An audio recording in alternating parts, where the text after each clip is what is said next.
think we've got it. Howdy. Howdy. Howdy. Howdy? Are you listening to playback right now? Howdy. No. I'm just saying howdy. Oh, Jesus Christ. Welcome back to the TV Pilot Podcast. I'm Andrew. I'm Gideon. And this is... Fuck. I specifically looked at you to see what you would say next. Okay.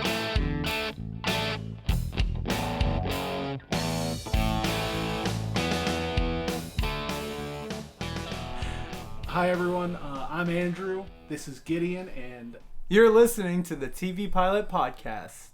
this week we are discussing a very popular drama, something that we don't do a lot of. We're more sitcom guys, but we dip our toes into more serious waters sometimes. We are discussing The Sopranos. The Sopranos. The HBO hit television series. 1999. 99.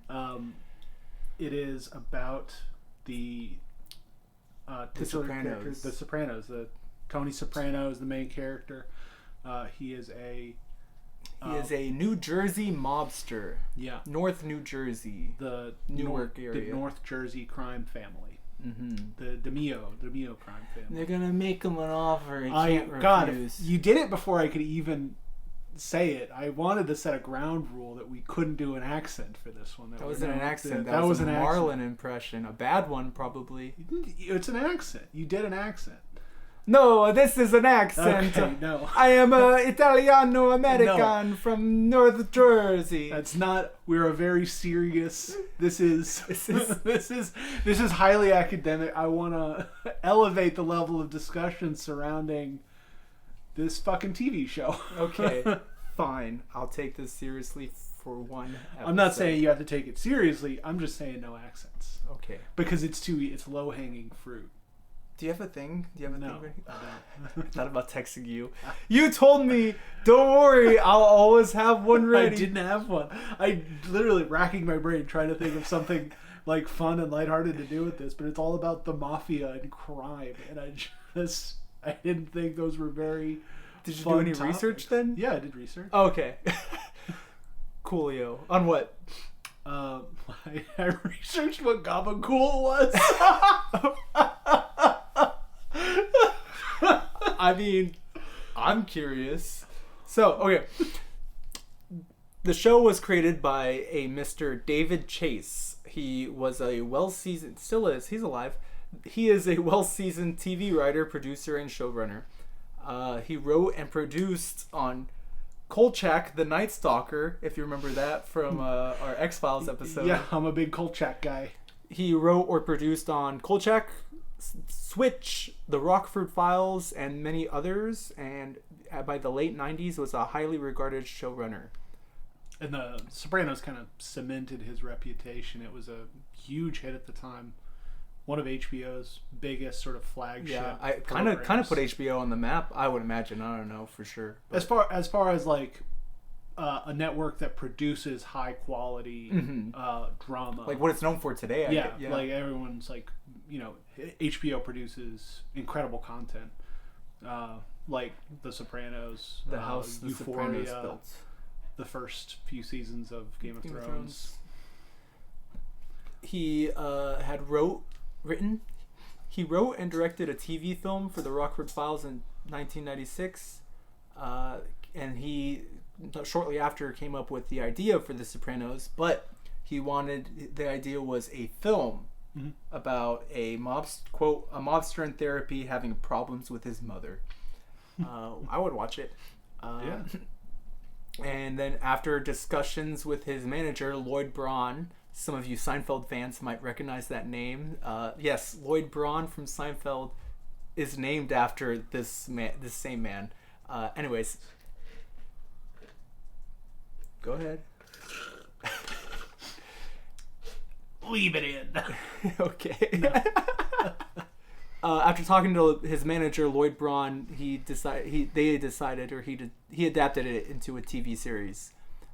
He actually used a lot of his experience from growing up in New Jersey and his own family dynamic but for mobsters, specifically his own relationship with his mother, and he was going to psychotherapy at this time and based the therapists on his therapist or psychiatrist specifically. Since he was young, he'd always been fascinated by organized crime. He'd knew people who were into that when he was growing up, and he enjoyed classic mobster movies as well as the show The Unforgiven, which you might remember as being greenlit by Lucille Ball from our first episode. It all ties together. We had no idea what that show was, but we do now. I assume it's about mobsters. He and producer Brad Gray pitched the show to several networks, and Fox showed interest, but they didn't like the script for the pilot, which is interesting.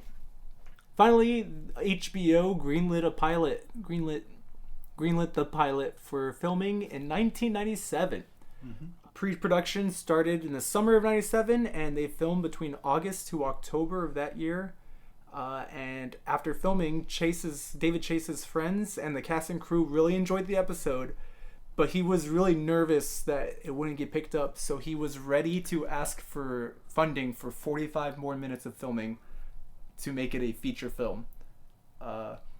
And he was also had a deadline to accept another network's offer for a new project. And it wasn't until 2 hours before that deadline that HBO called and told them they were ordering more episodes. Ooh. Yeah. 2 hours shy of not having The Sopranos for what it ended up being 7 seasons? Six seasons? and a movie. 6 seasons and a movie. Anyways. The cast was mainly nobodies, and they would go on to be lauded for their performances for the show. They cast a lot of Italian Americans because that's what the characters were as well.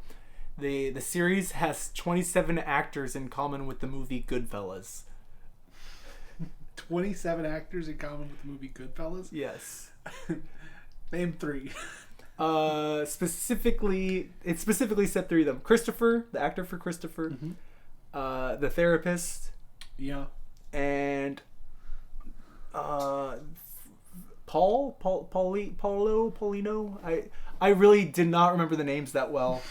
That's the part I struggled with most watching. I was like, okay, all these old men look the same. And they talk the same too. Gabagool. God, the gabagool. We'll get to that. James Gandolfini, who plays Tony Soprano, was invited to audition after a casting director saw a short clip of his performance in True Romance, which was written by Quentin Tarantino. The therapist Lorraine Bracco, who was a mob wife in Goodfellas, was originally going to play Carmela, but she wanted the role of the psychiatrist to challenge herself and do something different. Yeah.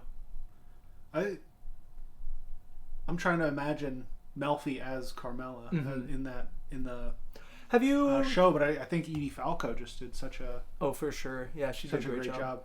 Have you seen more or any of this before? Of The Sopranos? Yeah, I've watched season 1 of The Sopranos twice through, and then up to like season probably like 5 or 6 the first time around. Oh, really? I've seen it was 10 years ago. Yeah. So I've a lot of when I was watching it recently for this episode was just sort of getting a refresher. I think seeing all of the plot lines that kind of spidered out throughout the entire show, seeing them manifest in the pilot was very interesting. But we could talk about that more when we're talking about I had never seen an episode before. I'd seen the ending scene. The infamous ending scene. Everyone's seen the last scene of the show. Sopranos. It's such a good show. I wish we I watch was it. okay. Well, yes, yeah. But I'd heard it was good. I was expecting something good. But I mean, I'm not super into mob movies. Kind of. I mean, I haven't seen that many. And it's not a mob movie. It is. There's definitely it's about the mob. It's about the the sort of intricacies of it, and it plays a big role. But the conflicts are very human and very relatable. Some of the conflicts, and that makes sense given it was originally about a mobster and his problems with his mom. Yeah, you know? It was about this big tough guy who he's going to therapy because he's got problems in his he's got family life. issues. He's got family issues. James Gandolfini gained 60 pounds and worked with a voice coach between the pilot and filming the rest of the season because it was a year between filming. Wow. And they filmed in the fall of 97 and it didn't air until January, I think, of 99. So this is a pilot for those of y'all keeping track. This is a pilot. We can count this. We're currently 3 for 6. Something we got like a 50% hit ratio on pilots for the TV Pilot Podcast. Wah, wah. Hasn't affected our viewership numbers at all, though. I don't know. By the time they hear this, who knows?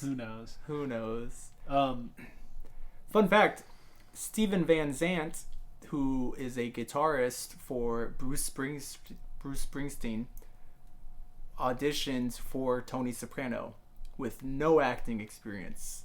David Chase, I think, liked him when he performed or introduced someone else at the Rock and Roll Hall of Fame, and so he auditioned for Tony Soprano, but the production wanted a more seasoned actor, and so they David Chase wrote a whole new character for Steven Van Zandt. The priest and Tony's mistress would be recast between the first episode and the rest of the season. I did notice that. The mistress particularly, they don't focus on her to any great extent. She's in shadows most of the time, covered by just like a well-placed shadow or JFK's hat. So you just can't see her face. Oh, in the first episode. I thought you meant for the rest of the series. No. I was like, that's an interesting choice. And the priest, you kind of only see in a very, for extended period of time, in a very unlit. He's kind of further from the camera. He's always further from the camera, yeah. And then, so that's very noticeable that they replaced those two actors, and it feels like they knew they were going to replace them because they cut around them a little bit in the first episode. Yeah, I could see maybe them editing it a little bit once they realized they weren't getting those actors back. Yeah. But the show was around, the show was noted for its eclectic music selections. I did notice that the music was kind of the here and there, like not just what you'd consider normal mobster music. It was the theme song by Alabama 3 is became very popular. I don't know how popular Alabama 3 is. I was as a playing. band. They're like post-punk. This is not what I was expecting for the Sopranos theme, but I'm digging it. Yeah. Sort of a folk vibe too. All the songs were personally chosen by David Chase, the creator. In fact, he was super involved in controlling. He wrote or co-wrote 2 to 7 episodes a season, as well as doing, quote, extensive but uncredited rewrites of episodes written by others. So he was just making sure the story and the episodes were doing what he wanted. And he only directed the pilot and another episode, but he was there consulting with the directors and actors during filming and approved all casting choices and set designs. There's this sort of myth around like the showrunner in television, where it takes a kind of like very particular kind of auteur to impress their artistic vision onto an entire show. Stephen Moffat was this way for a while when he was running Sherlock and some seasons of Doctor Who, where he had a very particular vision, and he kind of tried to drive that through, for better or worse. There's some definite criticisms you can lay at some of those seasons of Doctor Who and the later seasons of Sherlock. But David Chase sounds like he sort of took the reins of The Sopranos in a way that you really can't do anymore. You know that they. Showrunners. I'm not sure how much of this is reality. You know, how much is it really like? You know, David Chase really did control all these aspects of the show to make it a singular artistic vision all the way through, or was it more of a team effort and they're sort of inflating his influence a little bit after the fact? Mm-hmm. I don't really hear about it as much. It's hard to say. It's The Sopranos was critically acclaimed basically until it stopped airing. Yeah, until it ended, which is very rare. How much of that was David Chase? How much of that was the acting, the rest of the cast and crew? Yeah, the cast and crew. Hard to say, but it's definitely something people say about The Sopranos a lot. That they say about other shows that have very, very powerful hands-on showrunners. Mm-hmm. David Chase did not do much after The Sopranos. Yeah. In fact, I don't think he really did anything until 2012. He finally got his feature film, broke out of the TV genre, and had his feature film debut in 2012 with Not Fade Away, which also had James Gandolfini. Yeah. And it was about a 60s music singer. I don't know. I've never heard of it until now, so I'm assuming it did meh. And then he wrote and sold the script to The Many Saints of Newark in 2018, and then they filmed it, but due to COVID, it wasn't released until 2021, which my friend who's super into Sopranos, I don't know if he's super into Sopranos. Sorry, Brian, if you hear this. But he enjoys The Sopranos. He said the movie, I think he said it was good, except since it was a prequel, he was like, well, I know who's not going to die. And so I was thinking about that. I was like, should I watch Many Saints of Newark before I watch any more of The Sopranos? While I'm still not sure who's who. Just old Italian men. Yeah, so... Anything more to add, Andrew? No. Gabagool is a regional pronunciation of capricola, which is a thinly sliced cured ham product, sort of in the same vein as prosciutto from a different part of the pig. Capricola is from the shoulder, and prosciutto is from the leg. So when they say like, "Oh, this gabagool over here," it's basically like deli ham. It's like a thinly sliced cured ham. But they usually are talking about a person, so it's kind of like saying this turkey. No, they're literally talking about the ham. Wait, so they don't call people gabagool? No. I think you're thinking of that episode from The Office, which is most people. I've never seen The Office. You've never seen the? Oh, right. We've had this conversation before. No, there's a scene in The Office where one of the characters, Michael, is at an Italian restaurant with a guy he thinks is in organized crimes, an insurance salesman, and he orders the gabagool at an Italian restaurant, which is kind of weird. Just ordering a plate of deli meat, cured deli meat, and I think that's most people's familiarity with The Sopranos. Sort of starts and ends there. I think it's another TV show I can't think off the top of my head, but where they just make fun of Italian American gabagool. It's a very it's a funny word. I think it's just the cadence of it. It's just a deli meat. Okay. Everyone can calm down now. In case you're wondering, we have that key information. We can. Hey, you know what? You're welcome. You're welcome, audience. I know you were wondering about it. I know you didn't know. So, did you want to start the recap? Yeah. Okay. So the scene one opens on Tony in Dr. Melfi's office. He has recently had a panic attack, and he starts telling her the story about that, the story behind it. He's sort of resistant to get into it, but she kind of loosens him up a little bit and reassures him that she's there to help him. So he starts telling about how he had some ducks recently come into his pool, and they were swimming around. They'd had little baby ducks, and he'd had a great time watching them, feeding them. And it cuts to a scene which is kind of, in my opinion, it sort of indicates that something is criminally wrong with Tony. This is sort of the first glimpse you get of that. He gets into his pool with his robe on. We don't have time for this, Andrew. Which, to me, is... Save that commentary for after the recap. It's just an indication of a deeply broken mind. A criminal mind. He loves those ducks. Others find the ducks about as interesting as ducks are. And it's sort of implied that he is not in the waste management business like he claims. He's actually in organized crime. And it cuts to him at a cafe talking about sanitation, which I think is literally a sanitation contract, but they are talking about sort of enforcing it criminally.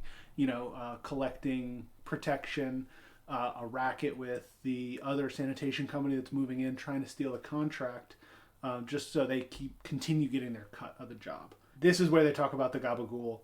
One of the sort of soldiers comes by, starts talking. They ask him what he's doing here, and he says, "My wife sent me down for the gabagool," and that's how it comes up. So interesting. And now, because we're all informed, we know what that means. Yes, we're a little bit. The whole episode makes sense. Yeah, now. It all comes together. He lets Tony know that Tony's Uncle Junior, is planning a hit at a restaurant that's owned by Tony's friend, and this is sort of not cool to Tony's eyes because it's a disrespectful. It's a childhood friend. It's a childhood friend, the not related. Doing pretty well. Yeah, and obviously having someone killed at dinner would maybe dampen his business prospects. Maybe. Tony goes to visit his mother.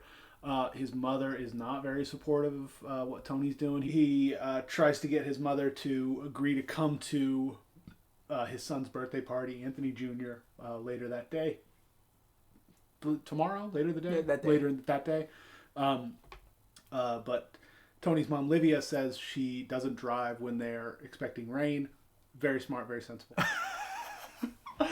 Later at the party, at Anthony Jr.'s birthday party, everyone's gathered there.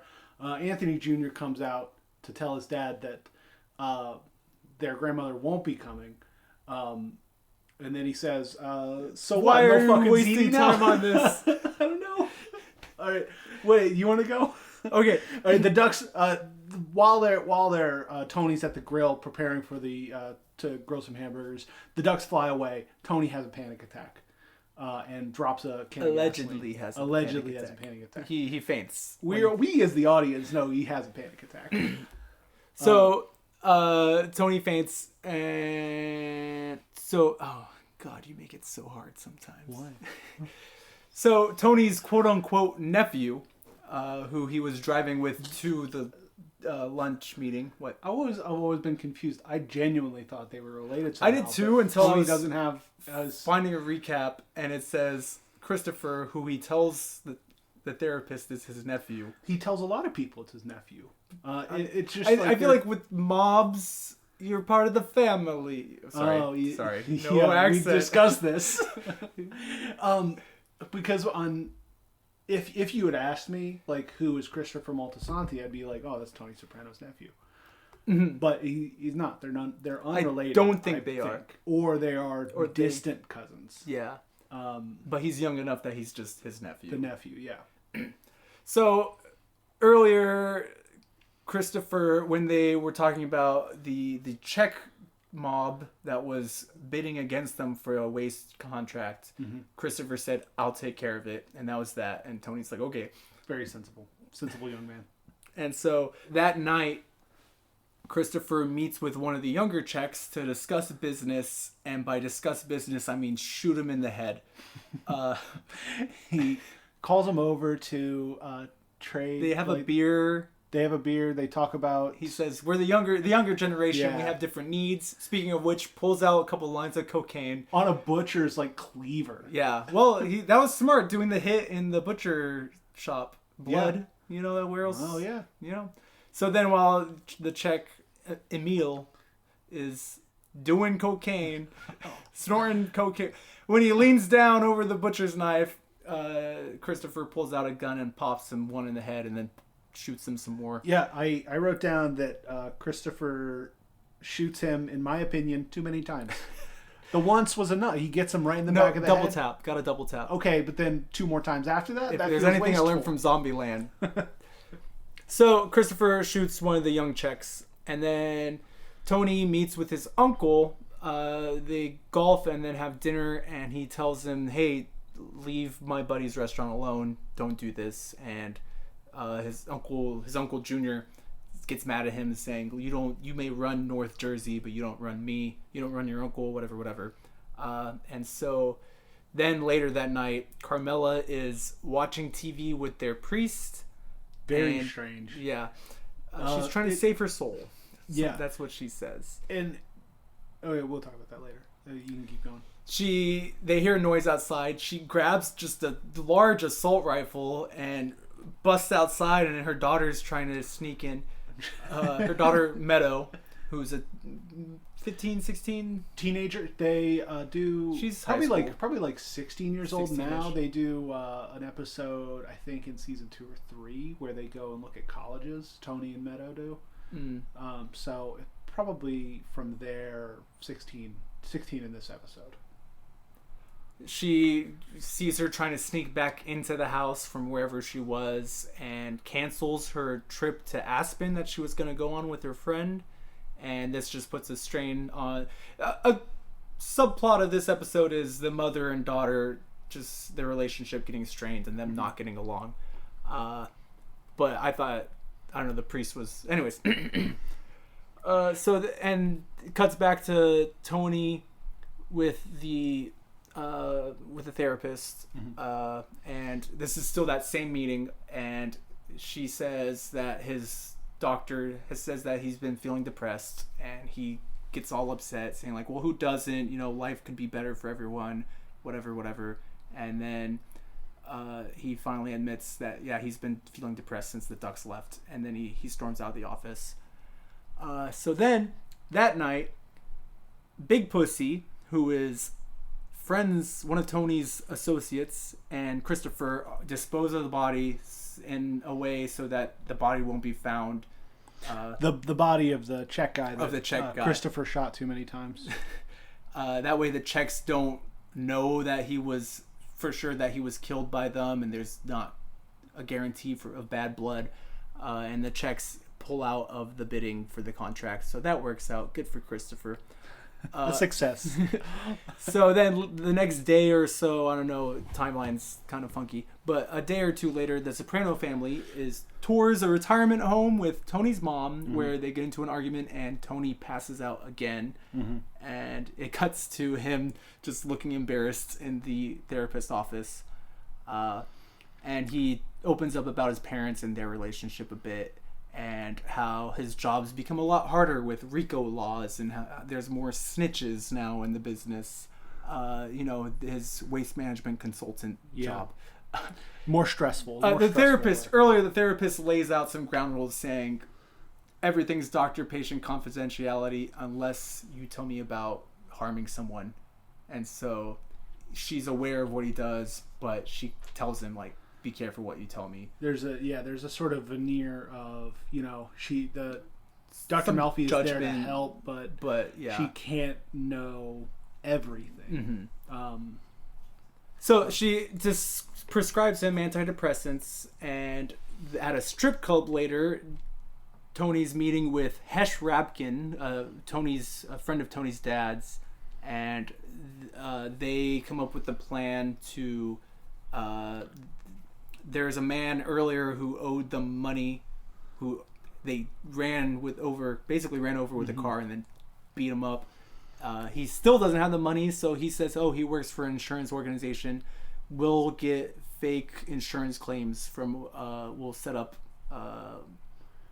fake fraud claims. Basically, he says we'll get a little thing going with him, and he has to accept, otherwise we'll have to take care of him. And they've already hit this guy with a car, broken his leg, beat him up in front of a crowd of people. That was That was a good way to start the episode. Yeah, I was like, great. whoa, they do not care. We really should have talked about that. Yeah, that was part of your shit.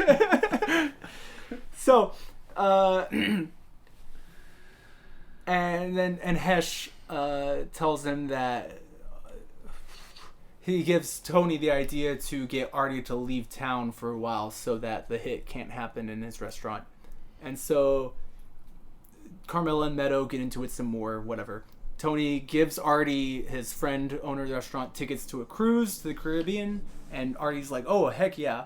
But talking to his wife later, she does not want to accept anything because Tony's a mobster. And it's bad enough that the mobsters hang out in a restaurant. And it's... The irony is really interesting there. I enjoy it. But anyways. What do you mean? That doesn't want to get in trouble with the mob. Oh, yeah. She doesn't want to be involved in the mob when this is to keep them from having a hit go down in the restaurant. But that's not something that they know. I know. But like that's the irony part is we know. She's sort of like getting more involved and she doesn't know it. She's allowing something by not accepting those tickets. She is steering them towards their restaurant getting out of business and having someone killed in their restaurant. Yeah. In order to avoid being associated with the mob, they're about to be really associated with the mob. Very associated, terminally associated. So and then Hesh and Big Pussy meet with Haffrey, the insurance guy, and they tell him about the new plan. And he initially refuses, but they're on a bridge, and after some unspoken threats, he changes his mind. Then at a busy restaurant, the therapist and her boyfriend have trouble getting a table. They run into Tony, and Tony says, hey, thanks for the decorating tips. And the boyfriend starts freaking out, like, do you know who that is? And she's like, yeah, don't worry about it, whatever. And Tony gets a table and kind of snaps his finger, points at them, and lo and behold, they get a table right away. And that was a good power play. The boyfriend's sort of freaking out about how, that guy's involved with the mob. And the therapist just goes, shut the fuck up. Just like, stop. Why are you making a big deal out of this? It's obviously dangerous. So then at dinner the next night, Tony reveals... Oh, and Tony's mistress is seen in that previous scene. And then Irina, they're on a boat. a Russian mistress who I think lives on the boat. Oh, I'm not sure. I'm not certain. The next night at dinner, he tells his wife about the antidepressants and therapy, and she is very supportive. Yeah. And then she kind of laments about her relationship with Meadow. And then Christopher warns Tony after dinner that Little Pussy, the guy that has the hit, is going to get hit, is in town. He has a hit put out on him because he's a turncoat. He's a turncoat. Yeah. He informed to the authorities about something that happened off screen. And Uncle Junior wants to kill him. Yeah. Everyone wants to kill him. Uncle stitches. Junior wants to kill him at Artie Bucco's restaurant. Specifically, yes. Yeah. And so then at Meadows' volleyball game the next day, Tony and his buddy Silvio are scheming about something unsaid. And so, like, Silvio just kind of says, like, yeah, I can arrange a party like that. And Tony's like, good, I want it done. I'm glad it'll be taken care of. But you don't know what they're talking about. And then Tony has a slight heart-to-heart with his daughter in a church right nearby. And then that night, Silvio walks away from Artie's restaurant in the middle of the night, drives away as it explodes. So firebombing his friend's restaurant so that it does not become a location for a hit. And so Tony, back to talking to the therapist, he says he doesn't need to come back. He's done. He won therapy. He feels better. And she explains that the medication that he's been taking doesn't work that quickly. So the reason he's feeling better is because they've been having these conversations. And Tony sort of agrees to continue seeing her. And he describes a dream he had. She helps him realize his panic attacks when the Ducks left was because he's scared of losing his family, which makes him cry. Very vulnerable moment in the... Very real human moment. Real human moment, yeah. At Anthony Jr.'s second birthday party, the one they kind of... Not his 2-year-old. Yeah. Because his dad passed out at the last one. Yeah, they rescheduled the party. Artie's talking to Tony. He sort of is lamenting over his restaurant that he'd worked so hard for. He'd gotten just the way he wanted it to. And Tony tells him he'll still get insurance. Things could be worse. Sort of tying into the Hesh Rapkin storyline where they got that insurance guy to agree to be on the payroll for them. Artie doesn't know Tony blew it up. Mm-hmm. Yeah, Artie is that in might the dark. sound weird. Yeah, on all the criminal goings on. Yeah, but Tony kind of says like, hey, this is better than just people not showing up. Yeah. Kind of hinting at what he was trying to prevent happen for his friend. Exactly.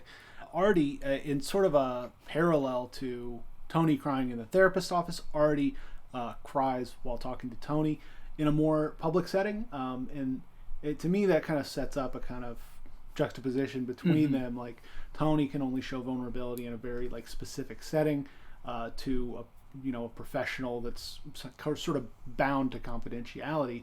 And Artie is just crying at his friend's son's birthday party.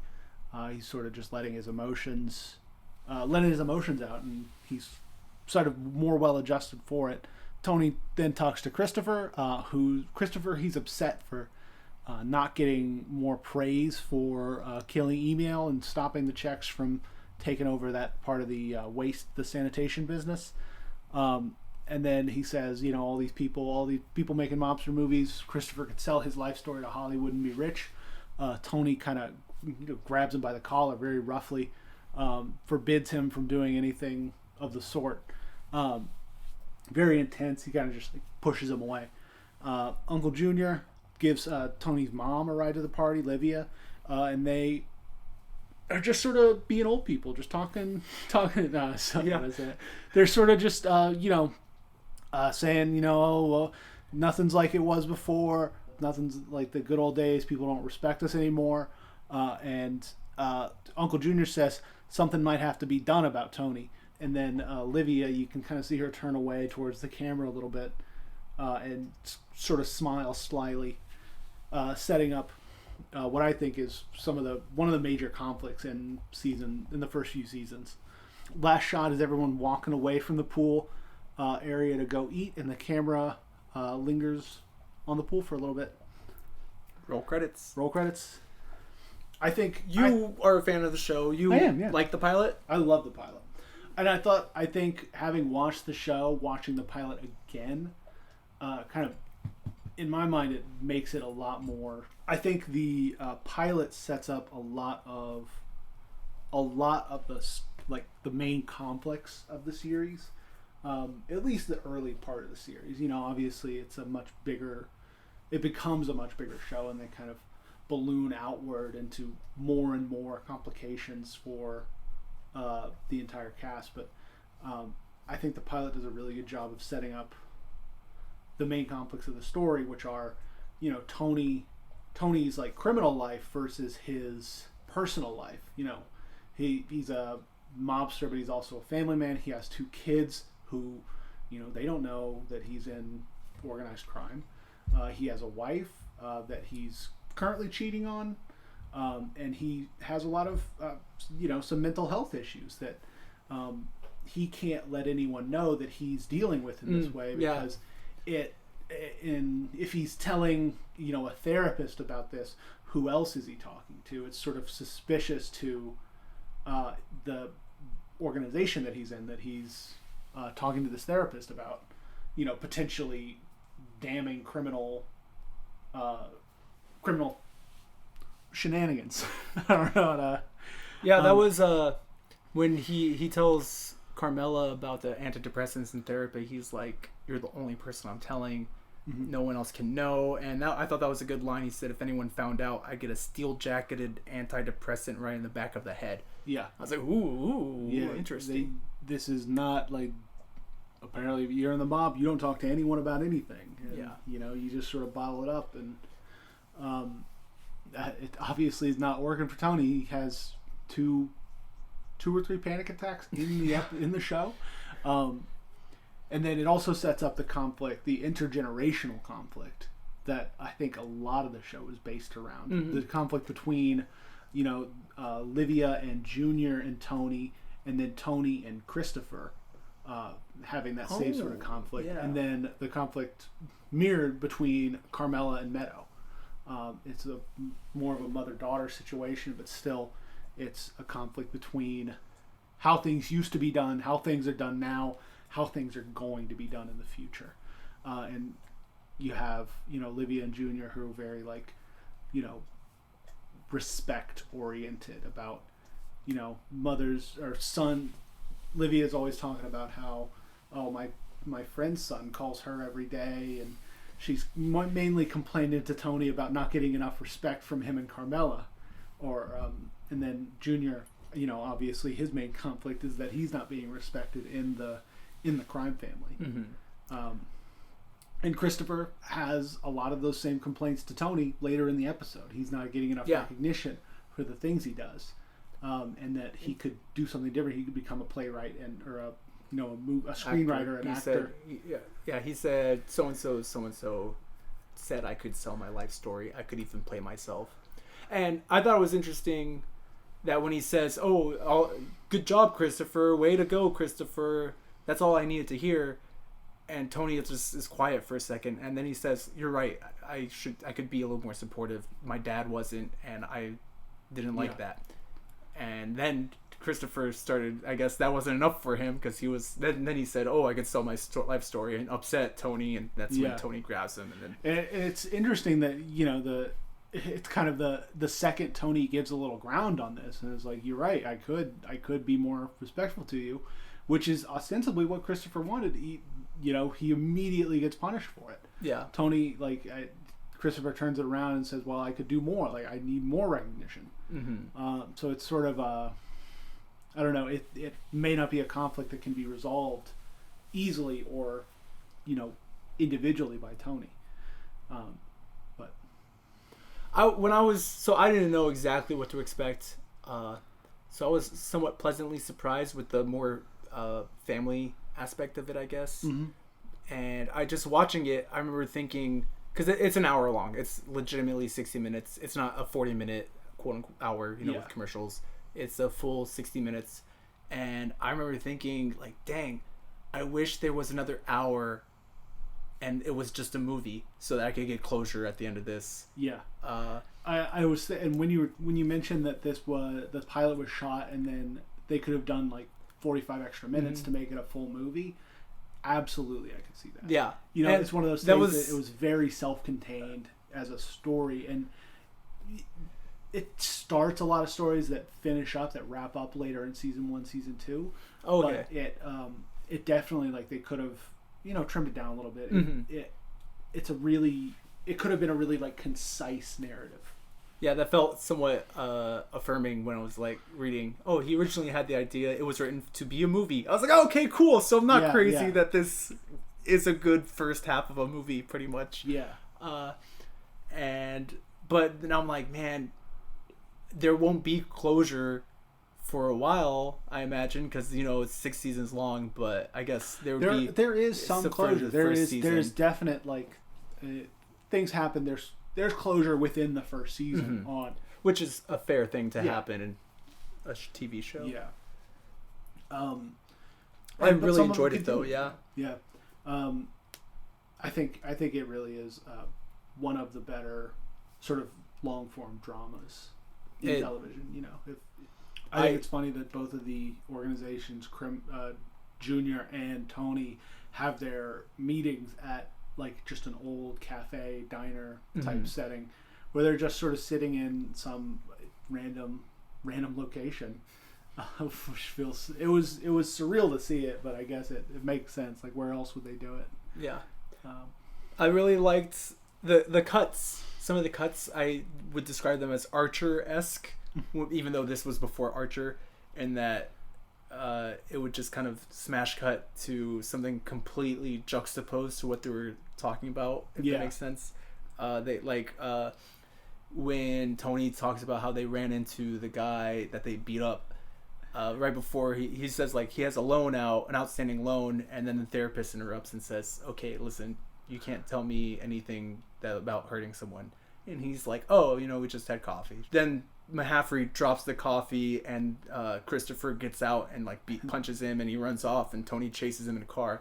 Then it cuts to the therapist again, about something, and then she says, "Okay, so you were having coffee," and then it cuts back, and they're just beating him. And Tony turns to Christopher. He goes, "You want to get over here?" And Christopher just like runs over from the car and starts just kicking kicks him in the leg. And there's people all around this. It's like I couldn't imagine this taking place because it's so out of the ordinary now. Oh yeah, and that was led to another thing, like that same scene that I liked, where some of the like one-liners, like as they're walking away.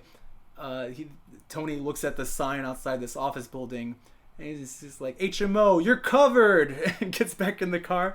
I thought that was funny. And then when Artie is arguing with his wife about accepting the tickets, he's saying they were comps, whatever, they were free or something, and she says, "No, someone donated their kneecaps for those tickets." I was like, ooh, that's a good line also. And then it cut to Mahaffrey in a wheelchair, crutches talking to the mobsters about the insurance scheme. And that was kind of funny. And there are a lot of just really good lines in this, especially so what, there's no fucking ZD now. They're right next to the priest. The priest just smacks him with the binder a little bit. Yeah, that was funny. Oh, I really like the scene in the church. That was very interesting. They just slowed the pace down a lot, and Tony tells his daughter that her great grandfather and his brother built that church. And she's like, "No, two guys." He said, "No, it was them and a crew of laborers, but they didn't design it, but they knew how to build it. And you find me two guys who can lay down grout work well nowadays." And I don't know, it just slowed the pace down and was kind of introspective into Tony's thoughts. I think Tony and Meadows' relationship over the course of the series is really interesting. And if you watch it, you'll get more of that because it doesn't come up a lot. Meadow is kind of the oldest child of Tony, and in a lot of ways understands his work in more ways than he assumes that she does. He tries to keep his kids very insulated from his criminal life, and that's a sort of a point of contention throughout the story. But obviously, there's the internet. Kids aren't dumb. Kids are perceptive. Yeah, if you have, cops asking about asking about your dad all the time, or visiting the house often, you're going to be a little suspicious. James Gandolfini did a fabulous job, I think. Yeah, really great, and pretty much from the get-go. Yeah, he was on top of it with the acting. And it surprised me. You mentioned he did a lot of voice and accent work between filming. He worked filming with the voice pilot coach and doing the rest of the season. I didn't see anything wrong with this. I started the second episode, but then I had to go do some errands, so I didn't actually. So it may be there may be like a marked change for that, but. I haven't watched it all the way through. It's not something I noticed. And he is from Jersey and an Italian American. Yeah. I don't know how much of an accent he had to begin with. Just getting back into it. Maybe for some more complex scenes that came later. Possibly, I guess. I don't know. But all in all, I would say, one of the best dramas out there. Sure, David Chase might have been too demanding at times or too into it, but damn, he did a good job with his pilot. So I wouldn't be, as a fan, I don't think I'd be upset with the future of this show, knowing he's still super hands-on. We mentioned the music before. When they first see Mahaffrey, the gambler, the degenerate gambler, and when Tony's chasing him in the car, it's just like a 50s doo-wop playing, just very upbeat, and he's just driving through this park, like grassy area or down the road, and almost hitting people jumping, but the music's all woo, doo, shoo, up, boop, boop, and I enjoyed it. The music choice, the score is really good. The show's good. It's a good show. It was a good show. It's a good show. It's well made.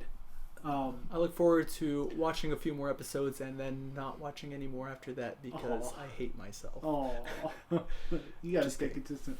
What would you rate it? Scale of 10 out of 10. 10 out of 10? Like I said, right there with I you. wanted. That's not something I find myself wanting. Well, I don't watch a ton of dramas. I'm mainly a sitcom kind of guy. Yeah. But like, I was rewatching Monk like a year ago, and I remember towards the end of the first episode, I realized it was a two-parter, and I was kind of like, ugh, now I gotta watch the next episode. But like I said, watching The Sopranos, I wanted there to be another hour of this episode, which I don't find myself like Burn Notice. Yeah. I don't know, 5 years ago I was rewatching Burn Notice, and the pilot. It's a really good pilot. I enjoy it, but I never had like I hope this keeps going. Like this specific. Sure, I wanted to watch the next episode, but I knew it would be about something completely different, story wise. Yeah. And The Sopranos isn't like that, where every single episode ties into the next episode. It's a complete story, and they tell it from start to finish. Yeah, like the X-Files is episodic. It's got that overarching what's mystery that they're trying to solve, but usually each episode is self-contained. Yeah, and I think that's what sets The Sopranos apart, in that it's a long form storytelling in a very like real sense. It's not episodic. Like obviously there are problems that come up episode to episode, and you need that one episode conflict, that one episode storyline. Yeah. But the majority of the story, the action of the show is pushing along the season-long, series-long conflicts that start all the way back in the pilot. So interesting. Yeah, I would recommend it. Anyone who thinks this show, it's very violent, but anyone who thinks I was surprised with how much there wasn't violence. Somewhat. I mean, they hit a guy with a car and then beat him up, but it wasn't super gory or anything. And then you see the gunshot happen, the first gunshot. But other than that, I don't think there was really that much in this pilot. And I to anyone who is concerned that it's just a show about mobsters killing people, it's not. It's a show about some very human conflicts that the characters happen to be in organized crime. Yeah, and it's just a very good show set in what is an interesting backdrop, an organization that's kind of changing, reorganizing with the times. So I would recommend it to anyone who wants to watch, anyone who's a fan of, who's interested in kind of that kind of human drama, human stories. Yeah. So 10 out of 10 from Gideon. Do we want to talk about next week? What we're doing for next episode?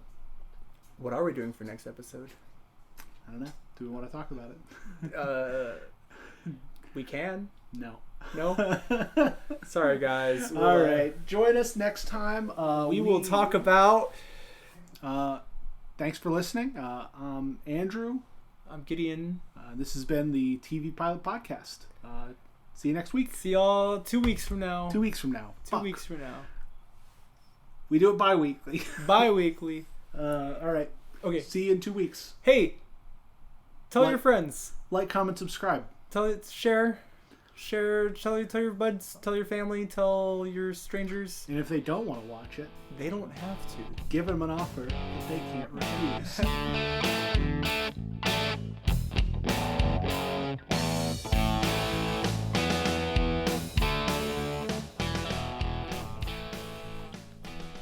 Can you hear that?